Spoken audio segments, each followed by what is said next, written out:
Тетовската клиничка болница едва го издржува притисокот од зголемениот број пациенти со COVID-19 кои имаат потреба од болничко лекување. Инфективното, 2 ката од интерното оделение и дел од специјалната болница за белодробни заболувања во Лешок се полни со пациенти. Се подготвува и дел од педиатрија ако се зголеми бројот на заразени, но ќе треба и медицински кадар. Сите заразени се со потешка слика и се на кислородна поддршка, што бара вклученост на повеќе специјалисти.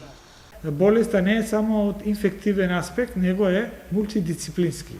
Сега тоа малку го отежнува, бидејќи кај секој пациент ќе ни треба 3, 4, 5 специјалисти да се консултираат да дават мислење.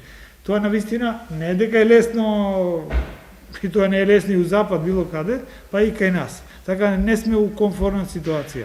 Али се снаоѓаме. Имаат проблеми со срце, имаат некои бајпасови операции, овде не се болести. Тие требаат и кардиолошки да се обсервираат. Замислите, сега има инфективна болест и кардиолошки. Што прво да правиме? Изминативе 2-3 недели Тетово секојдневно брои високи двоцифрени бројки на заразени, но и голем број на починати. Вирусот забрзано се шири и тоа кај сите генерации. Состојбата е алармантна, но опуштеноста и натаму присутна, како кај дел од граѓаните, така и кај локалните власти, кои повторно не се достапни за медиумите.